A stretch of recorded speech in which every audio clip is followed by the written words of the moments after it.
Bismillahirrahmanirrahim. Assalamualaikum warahmatullahi wabarakatuh. Nama saya Sukesi. Di sini saya akan melakukan pemeriksaan fisik Ibu postpartum.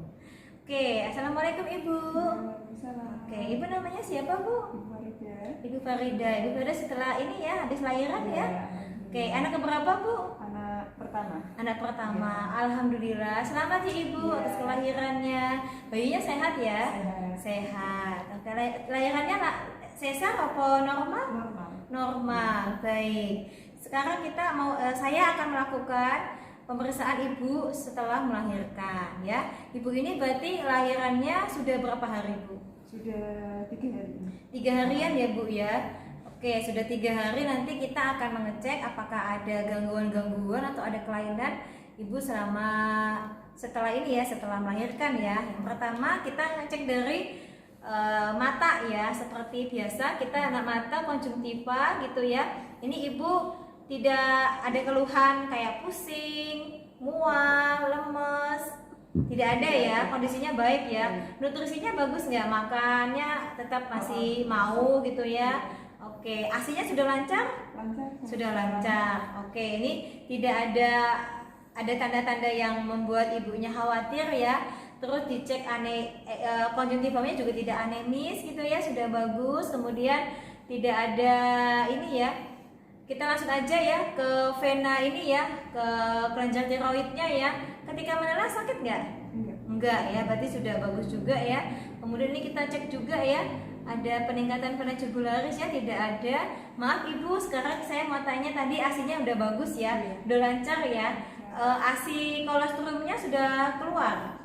Sudah ya, pas saat 1 hari atau 2 hari setelah persalinan? 1 hari setelah persalinan. Oke, ASINya juga ibunya sepertinya bagus ya.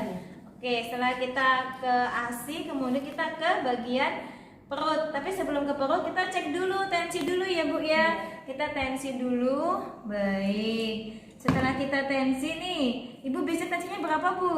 110/80. Oke, Ibu tensinya normal ya Bu ya. Oke, kita tensi dulu ya Bu ya.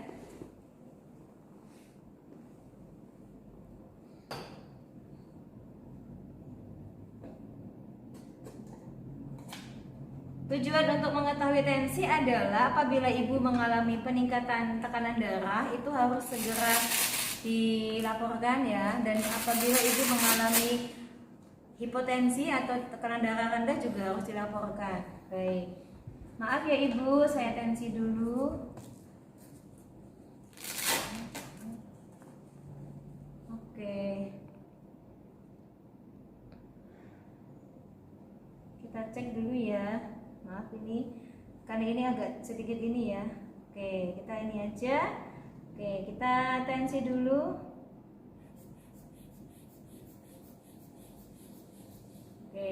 Oke Ibu, ini tensinya normal ya, 120/80. Berarti Ibu jangan capek-capek ya Bu ya. Terus setelah tensinya normal, kita melakukan pemeriksaan perut. Nah, ini karena ibunya sudah hari ketiga, jadi ibu masih mengeluarkan darah segar tidak Bu? Ya, masih ya. Jadi ada macam-macam lochia ya. Yang pertama adalah lochia rubra. Lochia rubra ini terjadi 1-3 hari setelah melahirkan. Jadi warna darahnya adalah merah segar ya. Darah segar berwarna merah, terus ada gumpalan-gumpalan yang darah ini ya, gumpalan gitu ya. Nah itu masih wajar karena itu adalah sisa-sisa dari plasenta si janin ya. Kemudian apakah ibu masih mengalami ada kayak gumpalan gitu?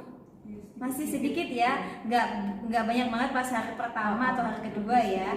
Oke, berarti ibu masih mengalami lochia rubra masih walaupun sedikit. Kemudian ada lochia sanguinolenta. Jadi ini terjadi pada hari ketiga sampai hari ke-7 ya. Jadi warna darahnya adalah merah agak sedikit kekuningan. Jadi nanti itu kenapa agak sedikit kekuningan itu dia ada kayak bercampur lendir gitu ya. lendir. Nah itu jadi dia sudah mulai selesai tuh masa-masa postpartumnya gitu ya.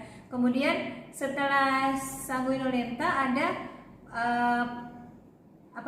lophea serosa. Jadi lophea serosa ini terjadi di hari ke-7 sampai ke-14 gitu ya.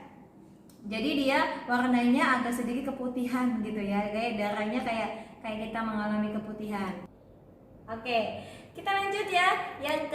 Ini ada jenis lophea yang bau busuk, dia tanda-tanda infeksi disebut dengan lophea parulenta. Jadi dia tuh lophea-nya ketika kita darah itu kan memang darah kan bau amis gitu ya, tapi itu masih wajar. Tapi ketika kita pas gini kok kayak bau busuk kayak apa gitu, itu udah waspada. Hati-hati, tanda-tanda sudah terjadi infeksi. Ibu hamil harus segera datang ke pelayanan kesehatan untuk dicek ya Bu ya. Nanti bisa diobati dengan menggunakan antibiotik ya. Adik-adik biasanya kalau tanda-tanda infeksi itu kita obati dengan antibiotik kayak gitu. Oke, itu ya tanda-tanda dari lophea ibu. Kemudian setelah di genitalia, di perut gitu ya. Oh ya, ini untuk mengetahui ini ya, bagian perut ini ada Mytelin. Dengan menggunakan Mytelin kita periksa TFU gitu ya. Biasanya kalau ibu masih di beberapa hari gitu ya setelah lahiran, memang TFU-nya masih tinggi. Maaf ya Bu ya. Jadi dia memang ada sedikit di bagian ini ya, daerah simplicis gitu ya. Jadi dia memang kayak masih ibu hamil, nggak apa-apa. Yang penting ini kontraksinya dia masih bagus. Jangan sampai dia lembek gitu ya. Nah kalau lembek nanti dia lophea-nya nggak lancar gitu. Makanya kadang setelah ibu lahiran kan disuntik oksitosin, langsung dia darahnya banyak yang keluar kayak gitu. Baik, setelah itu kita lanjut ke varises. Nah, ibu tidak boleh menggunakan sandal yang tinggi gitu ya.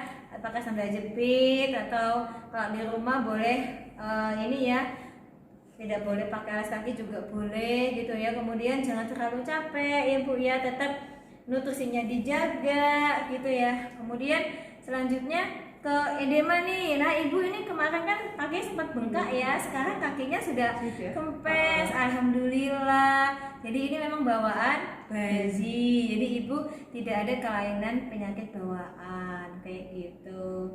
Oke ibu, pesan saya tetap makan makanan yang bergizi seperti ikan, telur. Tidak ada pantangan pada ibu hamil ya, karena ibu hamil itu kan bukan penyakit ya, itu kan sebuah proses alami yang dialami oleh semua perempuan. Bersyukur ya ibu sekarang sudah menjadi ibu, sudah menjadi perempuan yang sempurna gitu ya, sudah diberikan keturunan. Semoga nanti bayi dan ibunya sehat selalu.